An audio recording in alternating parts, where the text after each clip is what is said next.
జన చైతన్య వేదిక YouTube channel ప్రేక్షకులకు నమస్కారం. నవంబర్ 14వ తేదీ బాలల దినోత్సవాన్ని పురస్కరించుకొని ఆనాటి స్వాతంత్ర సంగ్రామంలో జవహర్లాల్ నెహ్రూ పోషించినటువంటి కీలక పాత్ర గురించి, సంగ్రామంలో వారు జరిపిన కృషి గురించి నేడు క్లుప్తంగా తెలుసుకుందాం.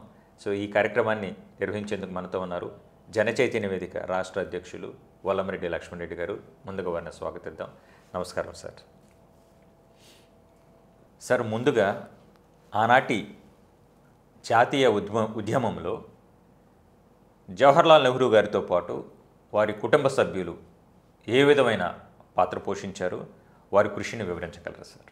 జవహర్లాల్ నెహ్రూ స్వాతంత్ర ఉద్యమంలో భాగస్వామ్యం కాకముందే వారి తండ్రి గారు మోతీలాల్ నెహ్రూ మంచి లాయర్గా పేరు ప్రఖ్యాతులు పొంది ఎంతో ధనవంతుడిగా ఉన్న మోతీలాల్ నెహ్రూ కాంగ్రెస్ పార్టీలో క్రియాశీలక పాత్ర పోషించారు. అనేక సందర్భాల్లో జైలు పాలయ్యారు. వారి నేతృత్వంలో వారి ఆశయాలకు అనుగుణంగా తన కుమారుడు జవహర్లాల్ నెహ్రూ కూడా స్వాతంత్ర ఉద్యమంలో క్రియాశీలక పాత్ర పోషించారు.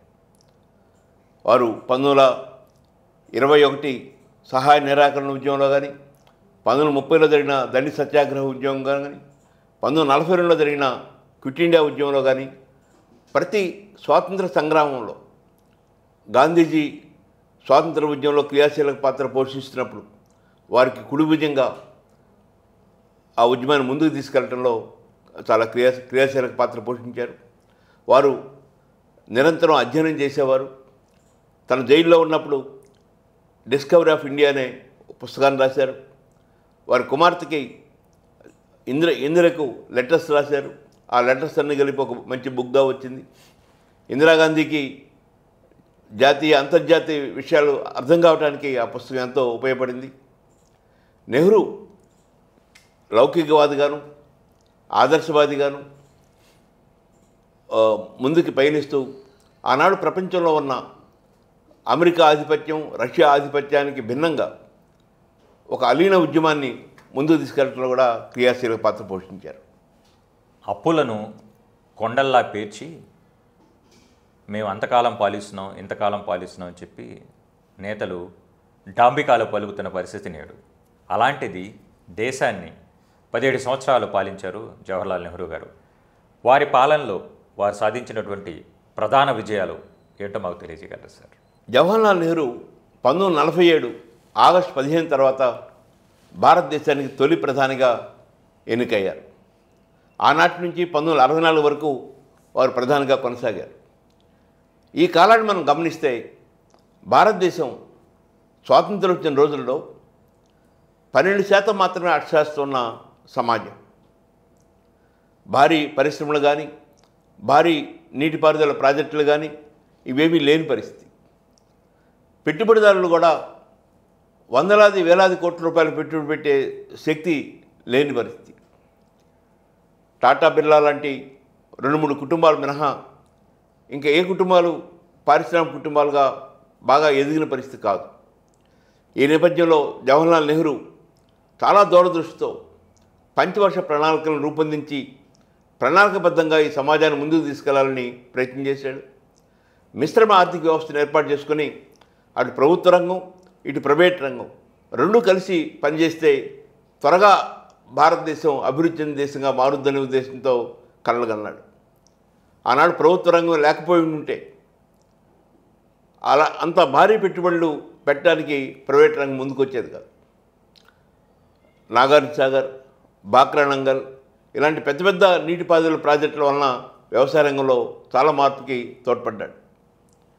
ఐడిపిఎల్, బిహెచ్ఎల్ ఇట్లాంటి పెద్ద పెద్ద ప్రభుత్వ రంగ సంస్థల్ని వారి కాలంలోనే స్థాపించారు. ఐఐటీలు, ఇండియన్ ఇన్స్టిట్యూట్ ఆఫ్ టెక్నాలజీస్, ఐఐఎంలు, ఐఐఎస్సీలు ఇలాంటి ఆధునిక విద్యను అందించే శాస్త్ర సాంకేతిక రంగాలను అందించే సంస్థను కూడా నెహ్రూ సమయంలోనే కాలంలోనే ఏర్పాటు చేయడం జరిగింది. నెహ్రూ అలైన ఉద్యమానికి నాయకత్వం వహించాడు.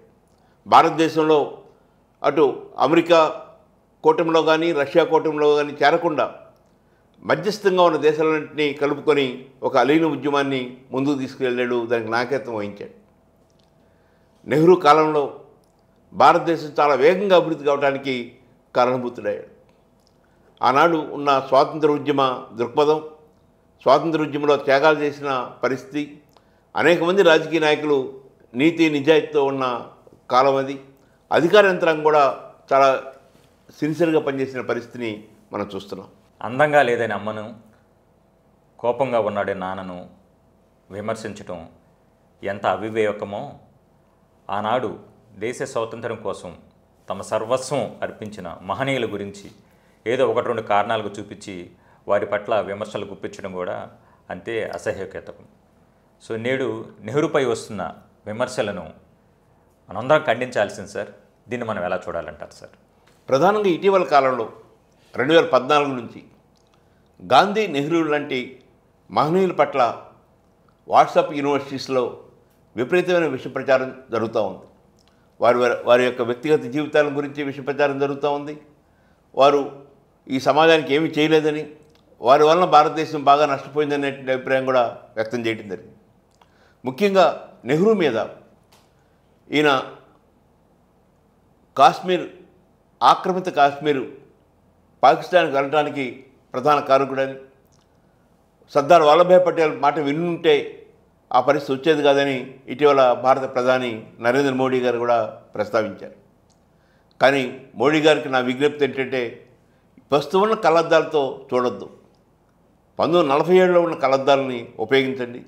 ఆనాడు భారతదేశం పరిస్థితి ఎలా ఉంది, ఆనాడు హిందూ ముస్లింల మధ్య ఆ అనైక్యత ఎంత ఏ స్థాయికి వెళ్ళిపోయింది, చివరికి 2 దేశాలు ఏర్పడటానికి కారణభూతమైంది. ఆ పాకిస్తాన్కి ఆనుకుని ఉన్న కాశ్మీర్, దాదాపు 90% మంది ముస్లిమ్స్ ఉన్న కాశ్మీర్, అలాంటి ప్రాంతాన్ని ఏ విధంగా భారతదేశంలో కలుపుకోవడానికి ఎలాంటి చర్యలు తీసుకోవాలి, ఎలా ఉండాలి, ఎలా ఒప్పించాలి, ఇలాంటి విషయాలన్నింటినీ మనం గమనంలో తీసుకోవాలి. జవహర్లాల్ నెహ్రూ చాలా చాకచక్యంగా హోంమంత్రిగా ఉన్న సర్దార్ వల్లభాయ్ పటేల్ యొక్క నేతృత్వంలో కాశ్మీర్ సమస్యని పరిష్కరించారు. ఈరోజు కాశ్మీరు భారతదేశంలో అంతర్భాగంగా ఉందంటే అది వారి యొక్క రాజకీయ చతురతకి చిహ్నంగా భావించాలి. ఆనాటి స్వాతంత్ర సంగ్రామంలో మహాత్మా గాంధీతో పాటు జవహర్లాల్ నెహ్రూ గారు చేసినటువంటి కృషి గురించి, ముఖ్యంగా సార్ ప్రధానమంత్రిగా వారు సాధించిన విజయాల గురించి క్లుప్తంగా నేటి తరానికి అర్థమయ్యేలా తెలియజేసినందుకు గాను మీకు ధన్యవాదాలు సార్.